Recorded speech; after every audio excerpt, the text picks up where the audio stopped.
चमन पुर के bus stop पर कुछ पक्षी अपनी बस का इंतजार कर रहे होते हैं।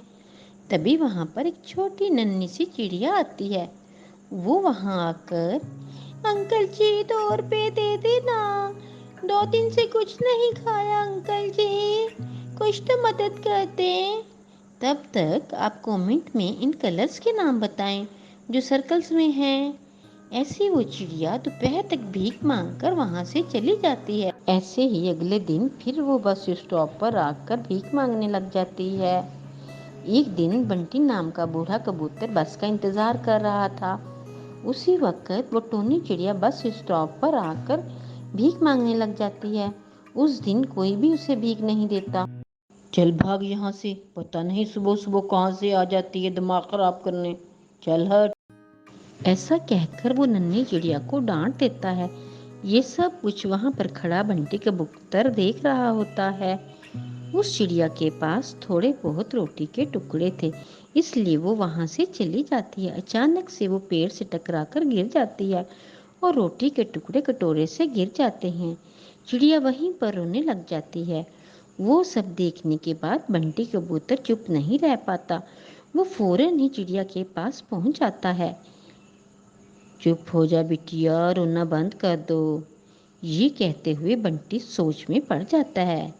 काफी तरस आ रहा है, इसे थोड़ा सा पैसा दे देता हूँ। नहीं नहीं, पैसा देना ठीक नहीं होगा। आजकल बच्चे भीख मांगकर गलत नशे करते हैं। अगर मैं तुम्हें पैसा दूंगा तो तू क्या करेगी बिटिया? इन पैसों से खाना खरीदूंगी नाना जी, मैं झूठ नहीं बोल रही हूँ। ऐसी बात है तो चल मेरे साथ, मैं तुम्हें खाना खिलाता हूँ। ये कहकर बंटी कबूतर उसे खाना खरीद कर दे देता है। खाना लेकर टोनी चिड़िया वहां से चली जाती है। अगले दिन फिर वो टोनी चिड़िया बस स्टॉप पर भीख मांगने के लिए आती है।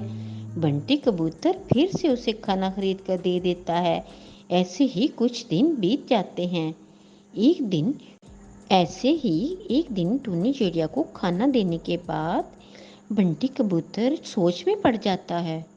आखिर ये चिड़िया कौन है? अगर ये सिर्फ खाने के लिए भीख मांगती है तो बिना खाना खाए कहाँ लेकर जाती है ये खाना? ये कहते हुए बंटी कबूतर उसका पीछा करना शुरू कर देता है। लेकिन अचानक ही कुछ देर बाद चिड़िया गायब हो जाती है।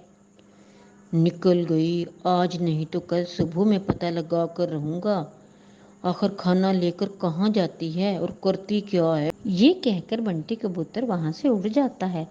अगले दिन सुबह बस स्टॉप पर जब टूनी चिड़िया भीख मांगने आती है, ये लो बेटा खाना, आज मैं खाना घर से लाया हूँ, गर्मा गर्म है, इसे अभी खा लो वरना ठंडा हो जाएगा। शुक्रिया नाना जी, लेकिन मैं इसे घर ले जाकर खाऊंगी, आप चिंता मत करो। ऐसे ही वो बुड़बुड़ाती हुई वहां से चली जाती है और बंटी कबूतर भी टोनी का पीछा करना शुरू कर देता है। टोनी भागती हुई घर में चली जाती। बंटी कबूतर चुपके से इस घर के पास आकर खिड़की से देखता है। उस घर में एक छोटी नन्ही सी चिड़िया और बेड पर पड़ी बीमार माँ थी।